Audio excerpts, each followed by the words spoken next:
Hello guys, welcome back to my channel. কেমন আছো তোমরা? আই হোপ তোমরা সবাই খুব ভালো আছো। তো আজকে আছে বর্ধমান ডিস্ট্রিক্টে ধাত্রীগ্রামে আছে আমার মাসির বাড়িতে। তো এর জন্য দুপুরবেলায় বেরিয়ে গেছি। ওই দুপুরবেলায় 3টের দিক করে এত রোদ ছিল, চরম রোদ ছিল। আর তারপরে এই স্টেশনে চলে এসেছি। স্টেশনে আসার পর শুনছি 1 ঘন্টা ট্রেন লেট। তো কী করবো, 1 ঘন্টা কোনো রকমে কাটিয়ে দিলাম স্টেশনে বসেই। তো তারপরে ট্রেনে উঠে গেছি। এখান থেকে আমরা প্রথমে আগে বর্ধমান যাব। তো এই দেখো, আর একটু সুন্দর লাগছে। আর বর্ধমানে আসার পথে ওভারব্রিজ পার হচ্ছি, লিফটে উঠে গেছি। আর স্টেশনে তো প্রচণ্ড ভিড় ছিল, যেহেতু বর্ধমান স্টেশন বলে কথা, অনেক ভিড় ছিল।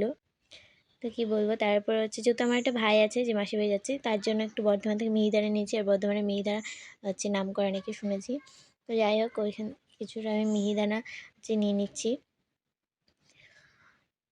আর গাইস, তোমরা আমার ভিডিওটাকে প্লিজ লাইক কমেন্ট শেয়ার করে একটা সাবস্ক্রাইব করে দাও। আর তারপরে একটু ব্যান্ডেল যাওয়ার জন্য আবারও ট্রেন ধরে নিলাম বর্ধমান থেকে। তো তারপরে ব্যান্ডেল আসার পর আন্ডারগ্রাউন্ড দিয়ে আমরা 7 নম্বরের প্ল্যাটফর্মে চলে আসছি। তো এখানেও প্রচণ্ড ভিড় ছিল এখানেও। আর এই আন্ডারগ্রাউন্ডের জিনিসটা অনেক মানে গরম ছিল। তারপরে তো এখান থেকে এই শান্তিপুর লোকাল ট্রেনে ধরলাম, তারপরে চলে আসলাম ধাত্রীগ্রামে। আর ট্রেন থেকে নামার পর আমার এতক্ষণ রিল্যাক্স লাগছে, আমি কখন মানে বাড়ি আসবো, মানে মাসির বাড়ি আর কি। তো রাত্রি 9টা বাজে। তো এখন আমি চলে এসেছি আর হেঁটে হেঁটে যাচ্ছি, স্টেশন থেকে কাছেই। তো আমার ভিডিওটা যদি ভালো লাগে অবশ্যই লাইক কমেন্ট শেয়ার একটা সাবস্ক্রাইব করো। তো চলো, ভিডিওটা আজকে এইখানেই শেষ করছি।